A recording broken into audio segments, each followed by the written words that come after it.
Čia tam, kad jūs geriau matyčiau.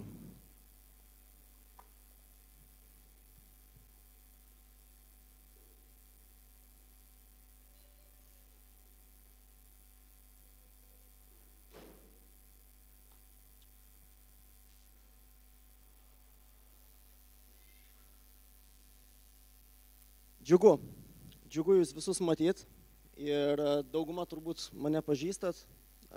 Gal kažkas nepažįsta, tai aš Jonas iš Klaipėdos, iš bažnyčios Išgelbėjimo šviesa, pastoriai Dmitrijus ir Natalija Romančikai. Aš ne pastorius, bet kartais mane pakviečia pamokslauti. Tie kartai dažniausiai būna tokie atvejai, kai per karantiną niekas jau neatvažiuoja ir nieko nebeįmanoma prisikviesti, tai tada jau mane paima. Ir aš tada taip pamokslauju, kad visą kokį mėnesį turi pastorius su savo lyderiais įtemptai dirbti, kad atstatyti bažnyčios dvasinį pasaulį atgal į buvusią vietą. Šiandien aš kalbėsiu tokią temą, kuo paremtas tavo tikėjimas. Kuo paremtas tavo tikėjimas. Gili tema ir labai svarbi tema. Šiandien mes su jūsų pastorium kalbėjomės ir jis man pasakė tokius kelis dalykus. Sako, bendrai pasaulyje stebima tendencija, kad iš po karantino žmonės negrįžta į bažnyčią ir netgi, kad kažkur tai apie 30%, ar ne, trečdalis žmonių nėra linkę grįžti į bažnyčią pasibaigus karantinui. Ten prasideda visokios mintis, kam ta bažnyčia ir kam čia to reikia, kodėl. Ir tada kyla toks klausimas, tai kuo tas tikėjimas yra paremtas pas krikščionį?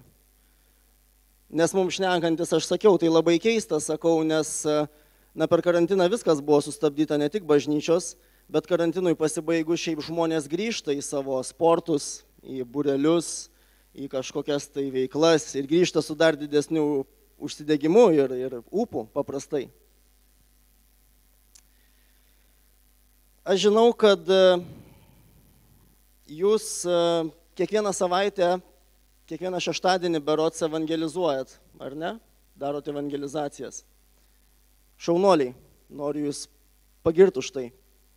Ir ar nėra niekam tai buvę, kad evangelizuoji žmogų ir jis tau atsako, gal ir gerai yra tikėt, žinai, tu čia tiki tuo, kuo tu tiki, aš ten turiu savo nuomonę. Tu jam atsakai, ne, tu nesupranti, Dievas iš tikrųjų, jis yra tikras. Dievas yra gyvas, jis yra tikras, o jis tau sako, ne, tai taip, tai jeigu tu tiki, tai svarbu ir tikėti, kad jis tikras, nes jeigu taip netikėsi, tai po to tas, žinai, pats susimėtysi. Tu jam sakai, ne, tu nesupranti, žiūrėk, yra Biblija, paimk, paskaityk, atsiversk, tai yra šventasis raštas, tai yra Dievo žodis, tai yra tokia knyga. O jis tau sako, jo, aš girdėjau, yra gerų tokių išminties perliukų toj Biblijai, naudoja tą Bibliją daug kas, ten tokių patarlių, pasakymų, tokių visai nieko yra. Tu jam sakai, ne, tu vis tiek nesupranti. Jėzus gyvas, tu turi Jėzų pakviesti savo širdį. Jėzus gyvas, jisai veikia. O jis tau vėl sako kažką tokio, kad, sutinku, kad saviįtaiga yra gerai ir reikia tikėti, aukštesnė jėga ir panašiai. Arba gal kažkam tai yra buvę atvirkščiai, kad tavęs paklausė, kodėl tu tiki Dievu ir tuo pačiu tokį žvilgsnį į tave meta. Žinai, maždaug, kas su tavim negerai. Aš manau, kad tokie evangelizaciniai scenarijai yra daugam pasitaikę. Jeigu kam nėra, tai aš manau, kad tikrai pasitaikys. Ir kas su tuo yra negerai? Negerai, aš nenoriu pasakyti, kad nereikia būtent šitaip evangelizuoti. Kiekviena evangelizacija jinai yra gera, kiekvienas žmogaus privedimas prie Dievo. Bet ko trūksta?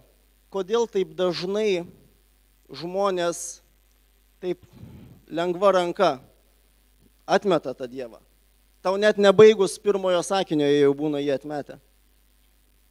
Iš kur tie visi tokie anekdotai tokio tipo, kad Dievu tiki jo, o tai Kalėdų seneliu irgi tiki? Iš kur tai kyla? Kodėl taip yra? Aš manau, kad viena iš priežasčių yra ta, kad žmogus nemato pagrindo. Matymas yra labai svarbus pojūtis. Visiems ir netikintiem, ir tikintiem.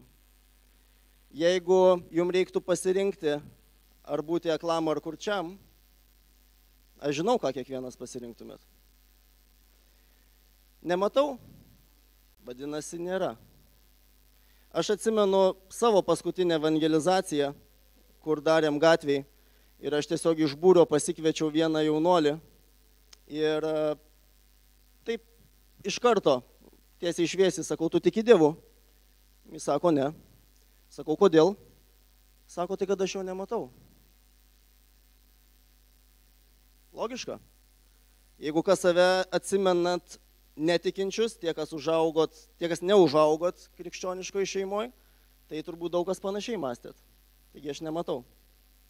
Yra kitas momentas su tuo tikėjimu, kad visos kitos religijos kalba labai panašiai. Bent jau taip, kaip atrodo netikinčiam žmogui. Pažiūrėkim, visos kitos religijos iš esmės turi tos pačius komponentus.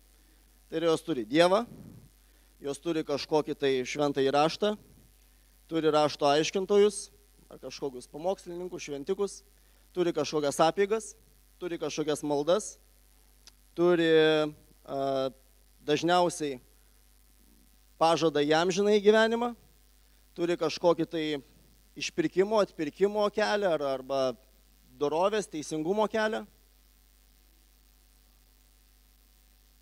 Ir jau vien dėl to nenuostabu, kad žmonės taip kalba, kad nesvarbu, kuo tikėti, kuo tiksliai tikėti, svarbu tiesiog tikėti. Taigi Dievas yra vienas, tik žmonės jį skirtingai supranta. O jau kaip ten supranta, tai čia jau esmės nekeičia.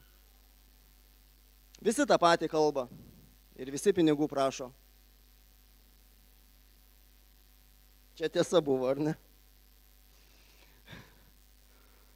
Ir jeigu taip atvirai, tai yra šiek tiek skaudoka girdint tokius atsakymus ir tokius komentarus, ar ne? Jeigu skaudoka ne dėl savęs, tai dėl to kito žmogaus. Nes jam tas yra šydas prieš akis, tos akis užvertos.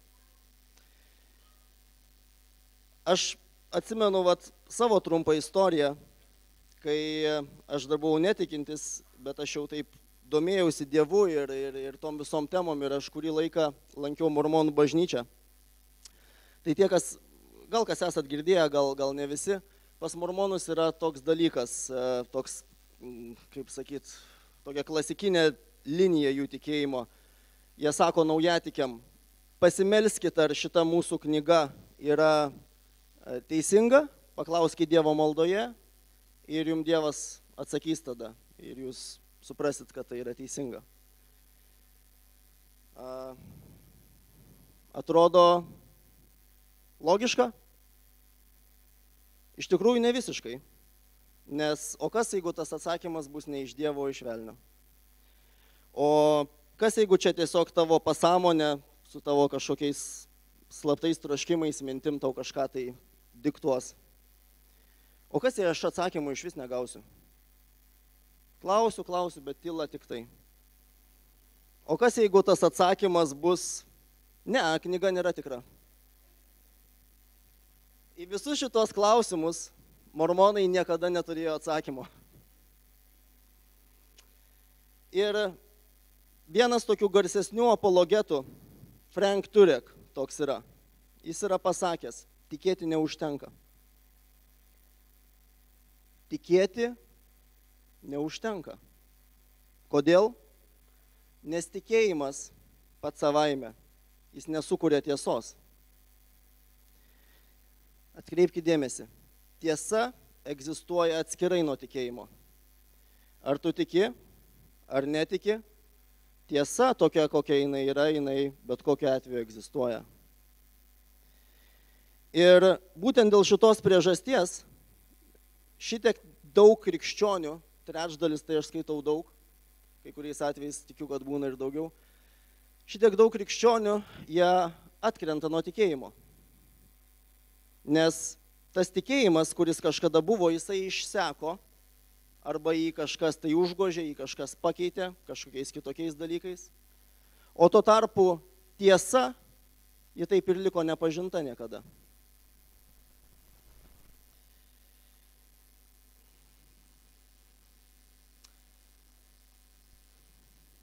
Tas Frank Turek, jisai sako, aš dažnai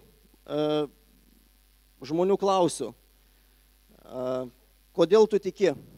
Kodėl tu tiki Dievu, kodėl tu tiki Bibliją? Ir jie sako, dažnai atsako, nes tai yra tiesa. Sako, tada aš klausiu, o kodėl tai yra tiesa?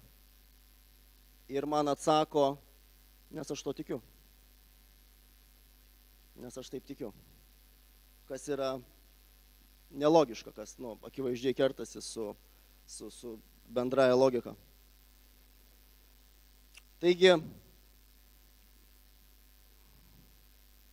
kad tas tikėjimas būtų kažko paremtas, ką mes galime padaryti ir ką mes galime kitaip padaryti, mes Biblijos nepakeisim ir pačios evangelinės žinios mes irgi nepakeisim.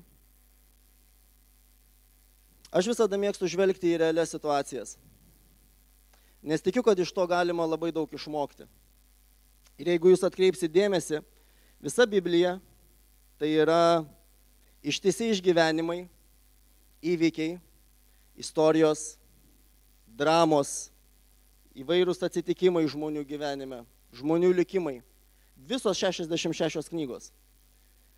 Ar uždavėt savo kada klausimą, kodėl taip yra? Galėjo Dievas paprastesnę knygą žmogui duoti. Dievo valia, įsakymai, išgelbėjimo planas, nežinau, gal dar kažkas. Jėzus turbūt kaip niekas kitas tiek daug pasakodavo įvairias istorijas. Ir jo visi pamokymai būdavo per istorijas ir per palyginimus ir per įvairias patarles. Ir aš dabar noriu tokią vieną istoriją irgi jums papasakot. Tai nebus lengva istorija. Ir klausykitės įdėmiai.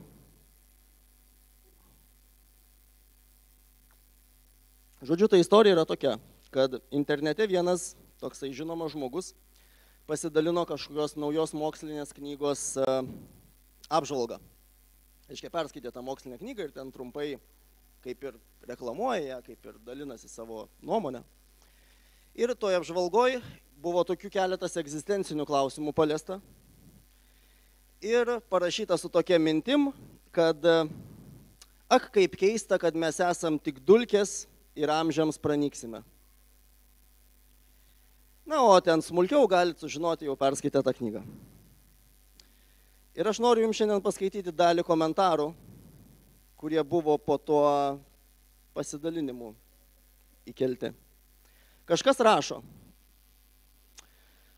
manęs niekada nepaliauja stebinti, kaip žmonės, kurie šitie giliai analizuoja mokslą ir prisikasa iki šitokių smulkmenų ir mato visą tą neįtikėtiną harmoniją, vis tiek savo ramiausiai galvoja, kad visa tai tiesiog atsitiktinumas.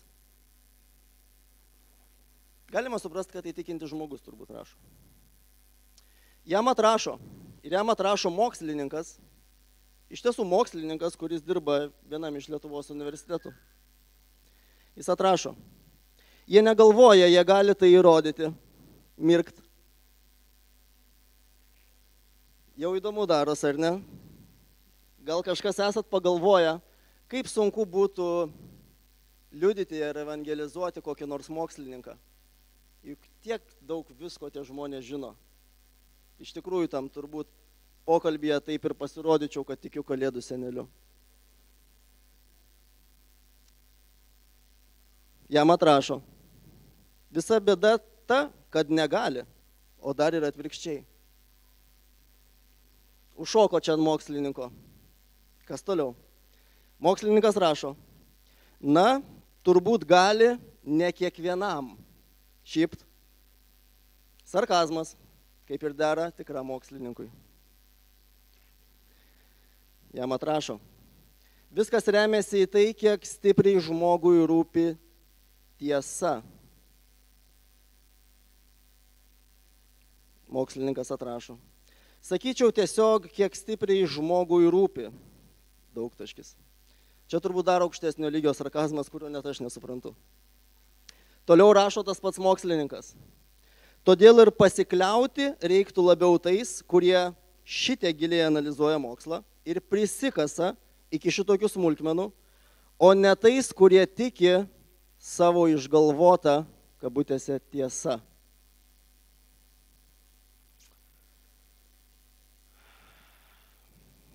Ką į tai? Jam atrašo. Būtent, bėda ta, kad nemažai mokslininkų yra labai prasti filosofai ir nesugeba, arba net sąmoningai nenori, matyti toliau nei tos kelios atkastos smulkmenos. Mokslininkas atrašo. Visiškai sutinku. Gal ir gerai, kad nemato, nenori matyti, ar garsiai nekalba apie tai. Nes kas atkasta yra aišku, o žvilgsnis toliau yra žvilgsnis į tamsą. Ir mokslininkai filosofai žiūrėdami ir kalbėdami bando joje kažką įžvelgti. Bet viskas, ką jie gali padaryti, tai tik nukreipti tos kasančius mokslininkus tam tikrą kryptimi. Bet dauguma tų krypčių yra klystkeliai ir tik atkasę naujų smulkmenų, tai pamatome.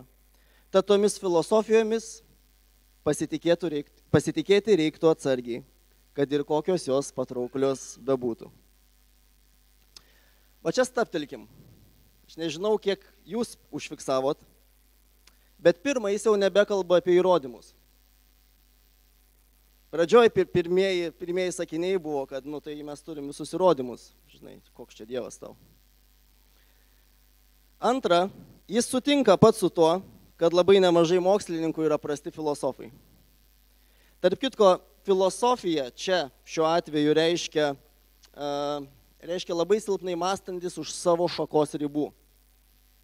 Tai yra prastai sugebantis apjungti skirtingas mokslo disciplinas į vieną visumą. Pavyzdžiui, yra matematikas išmano matematiką, ten fizikas fizika, astronomas astronomija, ar ne, bet mes gyvenam vientisam pasauliu, kurį veikia visi tie dėsniai. Ir kad apjungti viską į vieną visumą, reikia teisingo mąstymo, kas šiuo atveju eina po terminų filosofija.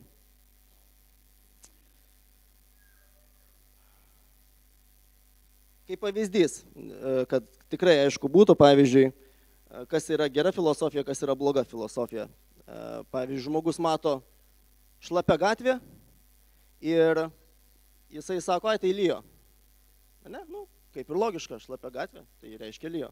Bet jis netkreipia dėmesio, kad tik gatvė šlapia, kad aplinkui žolė nėra šlapia, kad šaligatviai sausi. Tai loginė klaida, negalėjo lyti. Gal kažkas laistė, gal kažkas kažką išpylė, gal plovė gatves ar ne, bet nelijo. Trečia, tas mūsų mokslininkas šitam pokalbyje neria į pakankamai gilę mokslo ereziją, sakydamas, kad gerai, kad mokslininkai nemato toliau, nes tai būtų žvilgsnis į tamsą. Jam atrašo, negerai, nes mokslo pagrindinis uždavinys yra išsiaiškinti tiesą, o nesustoti patogioje pusiaukelėje.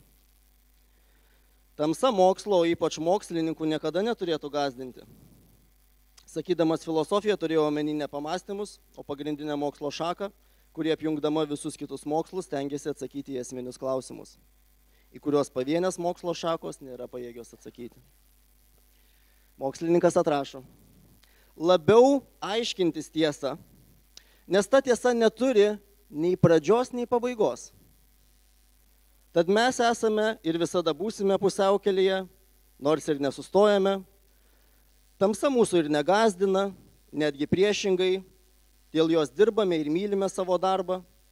Aš sakydamas filosofiją turėjau omenyje tą pačią, nuo antikos laikų ji padeda pamatus kitiems mokslams, bet ne daugiau. Stabtelkim ir čia.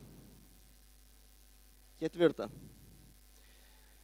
Tas mokslininkas mesteli mokslo pasaulyje absoliučiai nepriimtiną teiginį, kad tiesa neturi nei pradžios, nei pabaigos. Tai kaip tada gali būti tiesa tai? Ne, tiesa yra viena, arba jinai yra tiesa, arba nėra tiesa. 5. Jis pats savo paprieštarauja, sakydamas, kad tamsa jau nebegazdina ir dėl jos dirbame. 6. Jis bando sumenkinti filosofiją, bet visgi savai žodžiais pasako, kad filosofija visgi deda pamatus kitiems mokslams. Mes kažkur einam, žinokit, patikėkit manim, aš suprantu, kad nėra lengva.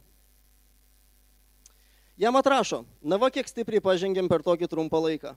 Nors empirinis mokslas negali nei įrodyti, nei paneigti Dievo buvimo, bet yra tokia mokslo šaka, apologetika, kuri visame kame, remdamasi ir tiksliaisiais mokslais bei filosofija, ieško Dievo įrodymų. Ir tų įrodymų yra apstu, bet reikia norėti, juos pastebėti ir analizuoti. Lengviausia visada yra galvoti, kad turbūt sprogo niekas, iš to nieko atsirado viskas, o mano prosenelis buvo beždžionė. Jam atrašo, yra tokios Facebook grupės, kurios neigia COVID infekciją. Yra ir tokių, kurie apskritai neigia virusus. Ir jie labai nori ir įrodymų mato pakankamai. Bet apie juos ir kitus panašius tikėtojus mes nekalbame ir su mokslu nesijame. Kažkas kažkada pasakė, kad Dievas nustotų egzistuoti tą patį momentą, jeigu kas nors įrodytų jo buvimą. Kad Dievas nustotų egzistuoti tą patį momentą, jeigu kas nors įrodytų jo buvimą. Nes jo esmė yra tikėjime, o ne buvime. Tad siūlau mokslę neieškoti, ko jame nėra, ir atvirkščiai. Taigi 7. Jis išsiduoda, kad absoliučiai nieko nežino apie apologetiką kaip apie mokslo šaką. 8. Apie Dievą, kurio jis pats netiki, aiškina tarsi suprasdamas. Jis duoda suprast, kad jis absoliučiai žino, jog moksle nėra Dievo ir atvirkščiai. Jam atrašo. Na čia jau šneki kaip Dievas, kuris viską žino. Beje, čia ir yra pagrindinė daugumos mokslininkų problema, net tokių garsių kaip Dawkins, tai išankstinis nusistatymas ir atmetimas. Dar kitaip, tamsos pasirinkimas. Ir tuo pačiu visų tarpų, visų tų prarajų, tų tamsių vietų, nežinomybės, kurios turi mokslas, užpildymas savo teorijom, savo hipotezėm. Jam atrašo. Tarpų užpildymas vadinasi interpoliacija. Ir užpildom jos tuo pačiu, ką turim, nusistatymo nėra, atmetam tai, ką prasmės nėra gilintis, renkamės tamsą ir joje naudojam įrankius, kurie veikia, šviesa atsiranda ir jie naudojasi visi, dirbtinės nereikia, ačiū. Aš jau čia nebeskaičiuosiu, nebelenksiu pirštų. Yra daugiau negu akivaizdu, kad žmogus jau nori pabėgti iš pokalbio. Jam jau užtenka viso šito. Jau tie įrodymai, apie kurios pačioj pradžioje jisai kalbėjo, jau jie seniai yra pamiršti. Dabar reikia kažkaip tai išsivinioti šito pokalbio. Jau per daug kartų jisai susikirto, ypač kaip mokslininkas. Jam atrašo lakoniškai, čia anglų kalba, ignorance at its best, kas reiškia ignorancija aukščiausiame lygyje. Atrodo, baigėsi. Vienam nepavyko įrodyti, kad Dievo nėra, kitam nepavyko paliudyti. Bet ne. Mokslininkas rašo toliau. Kuo aš ir nemažai kitų mokslininkų skiriamės nuo profesoriaus Dawkins, kad nors jis ir teisus, tarp kitko Dawkins yra vienas žinomiausių ateistų mokslo pasaulyje, mes nebandom įtikinti tikinčiųjų tikėti kažkuo kitu. Mes nebandom įtikinti tikinčiųjų tikėti kažkom kitu. Kiekvienas gali tikėti bet kom ir turėti savo nuomonę apie mokslą, kol nekelia grėsmės kitiems. Tikėjimas Dievu, kuris laikas jau nebėra labai grėsmingas. Tikiuosi, ta grėsmė ir toliau mažės. Kažin apie kokį Dievą iš čia kalba. Nes yra toks vienas Dievas, į kurį tikėjimas yra pakankamai grėsmingas. Jam atrašo. Na čia yra tiesiog melas. Nes kam tada rašomos knygos, formuojamos mokymo programos mokyklose ir universitetuose, transliuojama per atskirus mokslui išskirtus kanalus ir visa tai pateikiama kaip faktai, kaip neginčiama tiesa ir visa tai galima pavadinti, mes nebandom įtikinti tikinčiųjų tikėti kažko kitu. Jau į kažkokius gilius absurdus pasinėrėm. Toliau mokslininkas atrašo. Mes per mokyklas ir universitetus skleidžiam mokslą. Mokosi tie, kurie nori mokytis, kurie nenori, nesimoko. Praeina mokyklą ir jei lieka prie savo tikėjimo, tai lieka. Nors mokykla privaloma, bet niekas su kardu nestovi ir neverčia priimti žinių.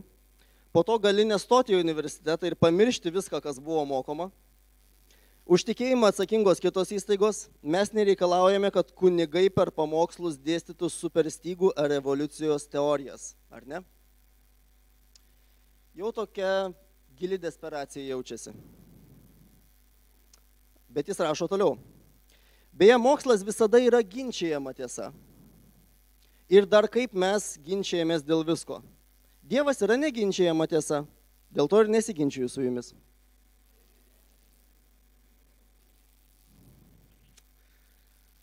Begalinis noras pabėgti iš tos diskusijos.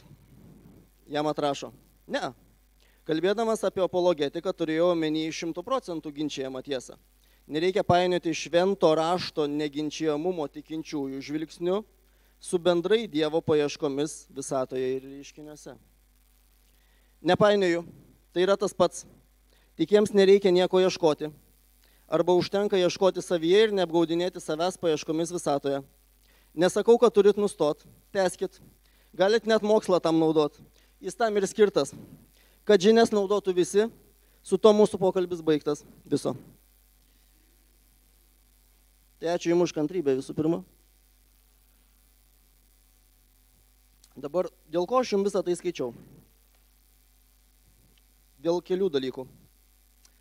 Pirma, kad niekada negalvotumėt, kad yra žmonių, kurie viską visur taip jau labai gerai žino. Žinot, kartais tie titulai, laipsniai ar garbus amžius mus taip nedrąsiai nuteikia. Ką man čia dabar atsakys? Bet jeigu aš jam pabandysiu paliudyti. Nu, tai atsakys taip turbūt, kad aš iš tikrųjų liksiu tikintis Kalėdų seneliu. Tai tik vienas pavyzdys iš daugelio, šitas pokalbis, kurį perskaičiau. Bet iš tiesų sakau jums, nėra tokių žmonių, kurie žinotų egzistencinius klausimus. Ir kaip matėt, žmonės labai dažnai tik apsimeta, kad žino. Iš pradžių yra ta tokia korta išmetama, kuri vadinasi, oi, taigi čia jau senų senoviai visi žino, kad Dievo nėra. Bet kai reikia atstovėti savo poziciją, kai reikia kažką tai iš tikrųjų pagrysti, pateikti, nėra ką pateikti, nėra ką atstovėti. Ir prisimenat, šiandien, kaip mūsų pastorius kalbėjo, kad išstokite drąsiai prieš pasaulį. Nėra kažko tokio pasaulyje, dėl ko reiktų nutilėti ar kažkaip tai atsitraukti, susigūžti. Drąsiai išstokim. Antras dalykas, dėl ko aš jums tą pokalbį čia pateikiau, kad suprastumėt, jog Dievas tai nėra tik aklas tikėjimas kažkuo, ko aš negaliu iki galo suprasti. Dievą galime pažinti ir kitaip. Vienas iš būdų yra per kūriniją, per tai, ką mes iš tikrųjų matome. Ir aš linkiu, kad tai stiprintų kiekvieno iš jūsų tikėjimą. Rašte yra sakoma, kad Dievas yra visur. Jis nėra pribotas nei laike, nei erdvėje, nei kažkokioje materijoje. Jis yra visur. Vadinasi, mes galime matyti jį visur. Vienas iš tokių žymesnių būtent šio laikmečio evangelistų, toks yra Ray Comfort. Gal kažkas girdėjot, galite jį susirasti, o ten pilnas internetas įvairių video. Ir jis iš tikrųjų labai ir įspūdingai ir tuo pačiu metu paprastai evangelizuoja žmonės. Gatviai. Tiesiog nepažįstamų žmonės. Jisai labai dažnai tiesiog pradeda nuo klausimo. Ar tu tikrai tiki mokslinę neįmanomybę, kad iš nieko galėjo atsirasti viskas? Ar tu tikrai tiki mokslinę neįmanomybę, kad iš nieko galėjo atsirasti viskas? Ir jeigu jam atsako, kad taip tikiu, tada jis paprašo paaiškinti. Lygiai taip pat ir apie gyvybės atsiradimą, apie evoliuciją. Jis paprašo paaiškinti žmonių. Ir dažniausiai tie paaiškinimai nepavyksta. Ir trečia, kad žinotumėt, jog šventasis raštas, Biblija, niekur nesikerta su tuo, ką žino šiandieninis mokslas. Galite įsivaizduoti?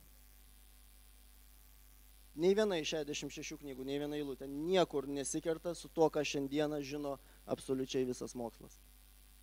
Dar daugiau, Biblijoje yra mokslinių tiesų, kurias žmogus atrado tik praėjus 100 ar 1000 metų po jų užrašymo. Galite įsivaizduoti? Keletas iš jų, kad sustiprintų jūsų tikėjimą. Jobo 26:7 parašyta. Jis ištiesia šiaurę ant tuštumos ir žemę pakabina ant nieko. Tik daug vėliau, po to, kai buvo parašyta Jobo knyga, antikinės Graikijos mokslininkai iškėlė tokią idėją, kad galbūt visgi Žemė skrenda orbitoje. Galbūt jinai nesilaiko ant 3 didelių banginių ar ten 3 didelių vėžlių, kaip ten būdavo manoma iki tol, kad Žemė laikosi. Izaijo 40:22. Jis sėdi virš žemės skliauto. Skliautas tai yra tai, kas yra apvalu.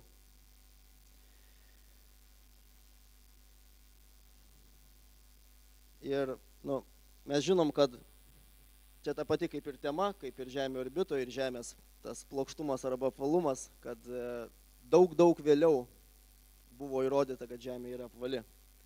Ir daug vėliau ten berods ar Kolumbas ar Magellanas praktiškai tą patvirtino apiplaukdami aplink pasaulį. Levitų 15:13 parašyta. Kai turintis plūdimą iš savo kūno pasveiksta, suskaičiuos 7 dienas apsivalymui, išsiplaus drabužius, nusimaudys tekančiame vandenyje ir bus švarus. Tik 19 amžiaus viduryje maždaug medicina atrado, kad egzistuoja tokie dalykai kaip bakterijos, virusai, užkratas bendrai sakant, užkrato pernešimas.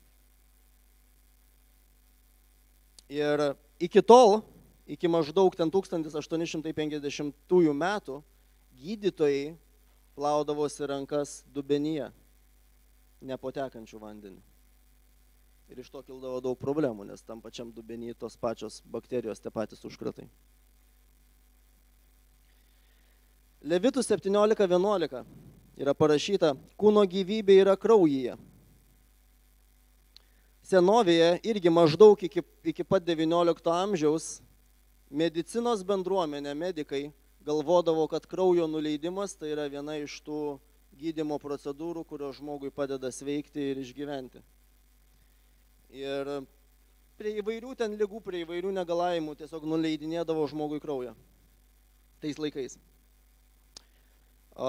O šiandien mes žinom, kad yra atvirkščiai, kad egzistuoja kraujo perpilimas.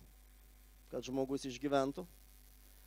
Ir kad iš kraujo būtent galima turbūt daugiausiai nustatyti ligų ir negalavimų. Iš informacijos, kur yra kraujo, iš kraujo tyrimų. Nes gyvybė yra kraujyje, sako Dievo žodis. Psalmė 8:8. Čia ištrauka. Padangių paukščius ir jūrų žuvis ir visa, kas jūros takais plaukioja. Ką gali reikšti jūros takai? Kažkaip kaip ir neina susietų žodžių, ar ne? Ir čia yra įdomi istorija. Čia kalbama apie vandenynų sroves. Ir įdomi istorija yra ta, kad mokslininkas, aš čia neturiu jo pavardės užsirašęs, bet kuris atrado tas didžiasias vandenynų sroves, kaip ten Golfo srovė ir visos kitos, jisai buvo tikintis. Ir jį atradimui užkabino būtent šitą eilutę. Sako, jeigu Dievas sako, kad yra kažkokie tai takai jūros ir vandenynuose, aš turėčiau juos surasti. Ir jisai surado. Jobo 38-35. Ar gali pasiųsti žaibus, kad jie išeitų sakydami, štai mes čia? Pasiųsti žaibus, kad tie žaibai išeitų sakydami, štai mes čia. Čia Dievas Jobui užduoda tokį pakankamai keistą klausimą. Ar ne? Tikrai, taip, žinai, suprast neina, apie ką čia kalba. Ypatingai tais laikais. O tai reiškia, kad šviesa gali būti siunčiama ir apsireikšti kaip garsas. Tik 19 amžiuje atrasta, kad šviesa ir elektromagnetinės bangos tai yra ryšio bangos, dalis iš jų, yra tas pats dalykas, tik tai skirtingose formose. Pakankamai gilu, ar ne? Levitams 13:46. Visą laiką, kol bus raupsuotas ir nešvarus, gyvens vienas už stovyklos. Prieš tai eilutėje yra sakoma, kad sergantis raupsai žmogus, artėdamas prie kitų žmonių, iš tolo turi šaukti, kad jis serga, ir turi šaukti užsidengęs burną.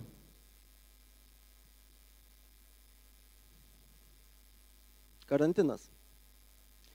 Dabar tai jau yra natūralu, net ir vaikas žino, jam taip yra įdiegta, kad su sergančiu žmogum nereikia bičiuliautis.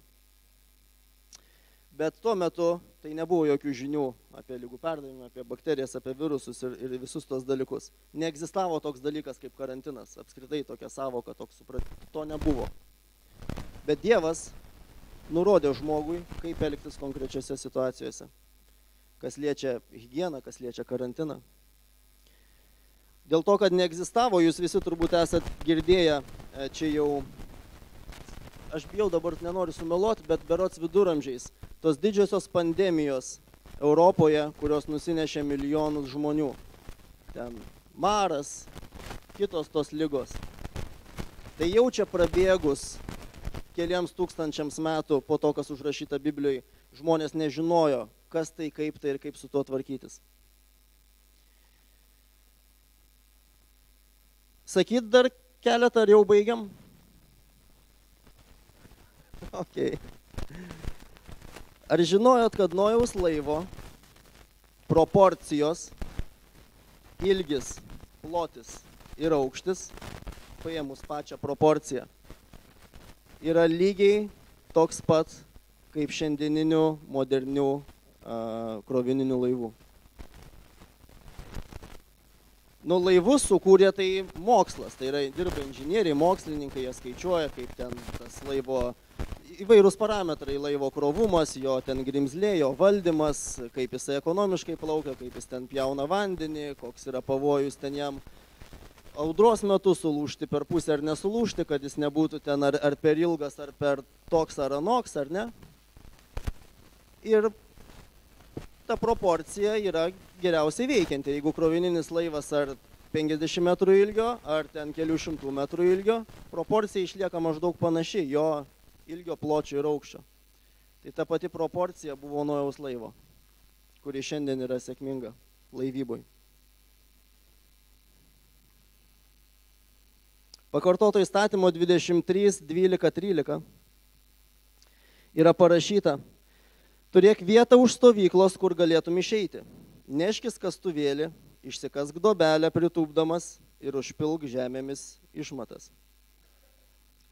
Atrodo savaime suprantama, ar ne?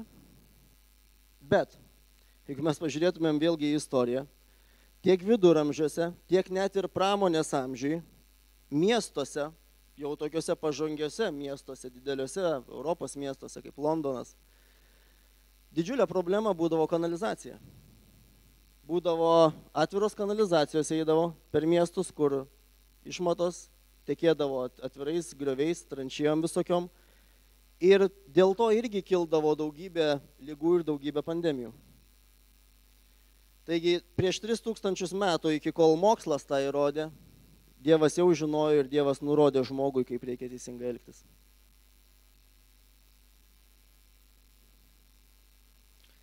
Levitams 11 skyriui, ten tas skyrius yra pagrinde apie draudimą valgyti kiaulieną, įvairius roplius, kai kurios paukščius. Ir tame tarpe, nežinau, kiek kas esate dėmesingai tą skyrių skaitę, tame tarpe ten Dievas draudžia žmogui valgyti ir šikšnosparnį. Dėl ko visos tos rūšys, kartais taip, man anksčiau kildavo toks klausimas, ar ne, ypatingai kaip kiaulieną valgai, daug kas valgo mūsų šalyje, mūsų kultūroje ir atrodo, tai kodėl prie ko čia ta kiauliena, žinai, kas čia su ja blogai. Esmė vėlgi yra žiūrint per tą higieninę pusę, nes visi tie gyvūnai, kurie yra išvardyti Levitams 11, jie pasižymi daug didesnę tikimybę pernešti įvairias ligas ir užkratus, jeigu jie nėra tinkamai paruošti. Ir netgi jeigu jie yra tinkamai paruošti. Tiesiog jų tokia yra natūra, jie savo kūne daugiau laiko visokių žmogui pavojingų bakterijų ir virusų. Taigi, kuo paremtas yra tavo tikėjimas? Atsiminkit, kad, kaip ir kalbėjom, visų religijų žmonės tiki. Visi jie turi kažkokį tai Dievą, kažkokius savo mokytojus, kažkokias savo apeigas, savo maldas, šventas knygas ir panašiai. Ir netgi kai kurie iš jų yra liudininkai įvairių stebuklų ir panašių dalykų. Bet nėra tokios antros knygos kaip Biblija. Nei savo sandarą, nei istoriją, nei savo žiniomis. Niekas neprilygsta Biblijai. Joks Koranas, jokie ten kiti senovės raštai, išmintis, ką tik nori be paimk. Ir atsiminkit, kad tikėjimas nesukuria tiesos ir nepalinkia, nepakeičia kažkaip tai jos. Tiesa visada yra viena ir jinai yra tokia, kokia jinai yra. Ji nepriklauso nuo laikmečio, ar nuo žmonių, ar nuo interpretacijų, ar nuo dar kažko. Todėl Jėzaus vardu aš jums visiems linkiu, kad jūsų tikėjimas visada remtųsi tiesa, kurią mes gauname iš mūsų Viešpaties. Pasimelskim gal trumpai. Šlovė Dievui. Pasimelskim gal trumpai. Viešpatie, mes dėkojame tau, kad tu mums davei savo žodį, per kurį tu apreiški mums save, tą pasaulį, kurį sukūrei dėl mūsų ir mus pačius. Mes dėkojame už tą tiesą, nes tu esi Viešpatie ta tiesa ir tu duodi tiesą, tu duodi tikrumą, tu pasakai, kaip viskas iš tikrųjų yra. Mes galime tą įsitikinti, mes galime tą ne tik jausti ir girdėti ir klausydami tavo žodžio, bet galime tą ir matyti ir Viešpatie patikrinti, išmatuoti, patikrinti, nustatyti, kad tu esi tiesa ir tavo žodis yra tiesa. Dėkojam tau už tai, Viešpatie, tavo sūnaus Jėzaus Kristaus vardu ir mes prašome tavęs, padėk mums kasdieniniuose keliuose ir klystkeliuose galbūt, padėk mums, Dieve, neiškrypti iš to tiesos kelio, padėk mums visada būti su tavimi, prie tavęs prisirišus ir tavo dvasios vedami. Dėkojam tau Jėzaus Kristaus vardu. Amen.